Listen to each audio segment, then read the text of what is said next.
नमस्कार दोस्तों, मिशन सुदर्शन में आप सभी का स्वागत है। आज मैं आपको एक ऐसी कहानी सुनाने जा रहा हूँ जिसमें सोने के आंवले तक बरसने लगे थे।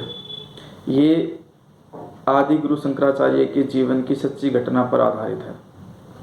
एक बार शंकराचार्य जी भिक्षा के लिए जब जा रहे थे तो वो एक बूढ़ी स्त्री के घर के सामने पहुँचे और भिक्षा मांगने लगे। जैसे उन्होंने भिक्षा के लिए आवाज़ लगाई, एक बूढ़ी स्त्री घर से बाहर आई जिसके हाथ में एक सूखा आंवला था और उसे देते हुए वो बोली कि गुरुदेव, मेरे पास भिक्षा देने के लिए यही है। मैं काफ़ी गरीब हूँ और इसके सिवा अभी मेरे पास कुछ और नहीं है जो मैं आपको दे सकूँ। तो उनकी इस दशा को देख करके शंकराचार्य द्रवित हो उठे और उन्होंने मन ही मन उनकी सहायता करने का प्रण लिया। आंखें बंद की और उन्होंने 22 मंत्रों का उच्चारण किया। उन्हें कनकधारा के श्लोक बोले जाता है, उनको मतलब कनकधारा के श्लोक थे वो। इसे आंवला अष्टकम के नाम से भी जाना जाता है। तो कहते हैं कि उन स्तोत्र के बाद वहाँ पर सोने के आंवले बरसने लगे थे और उस बूढ़ी स्त्री की जो भी गरीबी थी वो उसके माध्यम से दूर हो गई थी। लेकिन अब सवाल ये उठता है कि क्या ये संभव है? ऐसा कैसे कि सोने के आंवले बरस जाएं?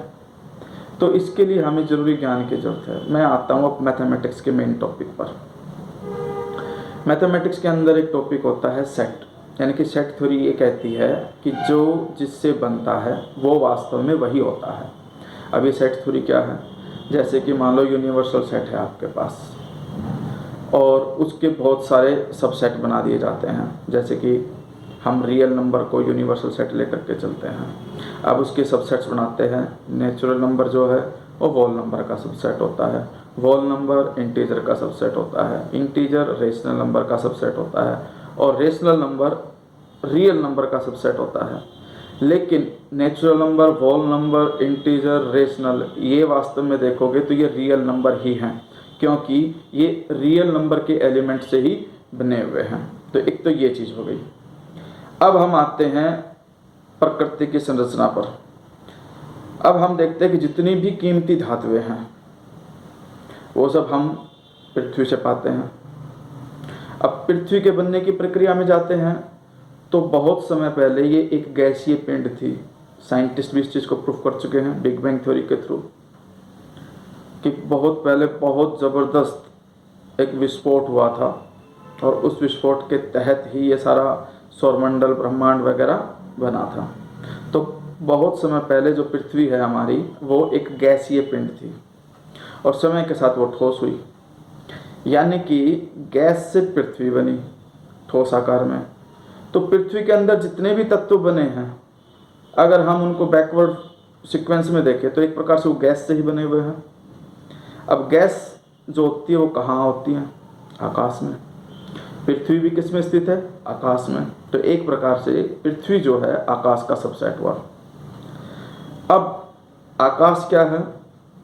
आकाश के बारे में, भगवत गीता के बारे में श्री कृष्ण जी कहते हैं कि आकाश में मैं सर्वत्र हूँ, यानी कि हर जगह, चाहे कुछ उस आकाश में कुछ हो या ना हो, लेकिन वो हर समय हर पल गुंजायमान होता है। उसके अंदर ध्वनि गूंजती रहती है और हर एक चीज़ जो भी आकाश के अंदर स्थित है उसके बनने का कारण वो ध्वनि ही है। ये स्ट्रिंग थ्योरी के लिए आपको पढ़ना पड़ेगा। स्ट्रिंग थ्योरी क्या कहती है कि हम किसी भी एलिमेंट को तोड़ते जाएं और लास्ट में जाकर के हम देखते हैं कि वो स्ट्रिंग के रूप में परिवर्तित हो जाती है। और स्ट्रिंग के बारे में ये बात आती है कि वो एक खास तरह से जब कंपन करता है तो खास प्रकार की चीज़ों का निर्माण होता है।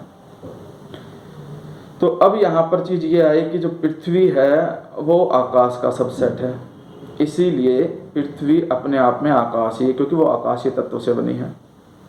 और जो आकाश है वो ध्वनि से बना है। ध्वनि कहाँ स्थित है? श्री कृष्ण बता चुके कि आकाश में मैं ध्वनि हूँ, यानी कि वो परमपिता परमेश्वर में स्थित है।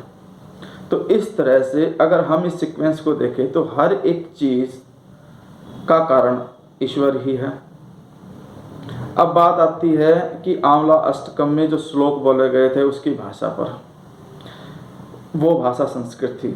संस्कृत को सबसे प्राचीन भाषा माना जाता है। अब इस भाषा की खास बात क्या है? इस भाषा की खास बात यह है कि ये प्रकृति की भाषा है, यानी कि जो विद्वान थे, विद्वानों ने प्रकृति को देख करके इस भाषा की संरचना की थी, यानी कि ये पहले से ही विद्यमान भाषा थी, इसे रचा नहीं गया है। बाकी हम देखते हैं कि समय के साथ अलग अलग भाषाएं आई, संस्कृत में से ही काफ़ी भाषाएं निकली हैं, लेकिन जो संस्कृत भाषा है वो ध्वनि विज्ञान है, अपने आप में पूरे का पूरा ध्वनि विज्ञान है। अब जिस इंसान को इस ध्वनि विज्ञान का ज्ञान हो वो कुछ भी रच सकता है, तो उसके लिए सोने का आंवला रचना कोई बड़ी बात नहीं है। वो तरीका मैं आपको समझा ही दिया है कि उसके अंदर क्या प्रोसेस फॉलो करती है। लेकिन सिर्फ ध्वनि विज्ञान का ज्ञान होना काफ़ी नहीं होता।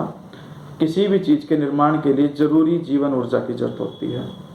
जीवन ऊर्जा जो होती है वो हमारे चित्त से जुड़ी होती है, और ये कहते हैं कि जो योगी योगाभ्यास के द्वारा अपने चित्त को जीत लेता है वो कुछ भी कर सकता है। तो शंकराचार्य जो थे वो संस्कृत के तो पंडित थे ही, हम उन्हें एक महान योगी भी मानते हैं। तो संस्कृत का ज्ञान उनके पास था। संस्कृत का ज्ञान होने का मतलब ध्वनि का विज्ञान का पूरा ज्ञान उन्हें था, और योगी वो अपने आप में थे ही। तो जब ये दो चीज़ों का मेल होता है तो कोई भी इंसान कुछ भी कर सकता है। बस उसको एक जरूरी योग प्रक्रिया के माध्यम से गुजरकर अपने चित्त को अपने कब्जे में लेना होता है। जो ऐसा कर सकता है वो कुछ भी कर सकता है। अब आपके मन में हजारों सवाल उठेंगे कि इसमें कुछ तार्किक बातें लगेंगी, कुछ अतार्किक बातें लगेंगी, तो उनका समाधान सिर्फ एक ही है कि आप योग के रास्ते पे कुछ दूरी चल करके देखें, और योग के माध्यम से जो परिवर्तन होते हैं उन पर नज़र डालिए, तो आपको जो परिवर्तन खुद के अंदर मिलेगा। और समय के साथ जैसे जैसे हम योग के रास्ते पे आगे बढ़ते चले जाते हैं तो बहुत कुछ ऐसा है जो हम जानते ही नहीं हैं, लेकिन जब उस रास्ते पे चलने के बाद उन्हें जानते हैं तो एक बार तो हमें खुद पे विश्वास नहीं होता।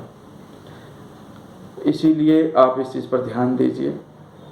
हमें योग के बारे में सोचना चाहिए, योग के रास्ते पे आगे बढ़ना चाहिए, और हर किसी की खुशहाली इसी पर निर्भर है कि हम सबको योग का रास्ता अपनाना चाहिए।